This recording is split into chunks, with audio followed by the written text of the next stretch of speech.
प्रिय कार्यालय ठारे विश्व टाउन सिंड्रोम दिवस पालित 21 मार्च 2026 तारीख शनिवार दिन प्रिय स्वेच्छासेवी संगठन और नेशनल ट्रस्ट नया दिल्ली द्वारा विश्व टाउन सिंड्रोम दिवस पालित हो जाइए।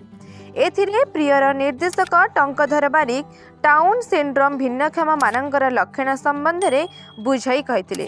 मुख्य अतिथि भावे फिजियोथेरापिस्ट साहिला फ्रीड, प्रकल्प संयोजिका इलन प्रभा सेनापति छवि और चित्रांकन माध्यम शिक्षादान संबंध में बुझाई कहते। समस्त शिशु मानंकु बिस्कुट प्रोटीन औषध बंटन करा जायथिला।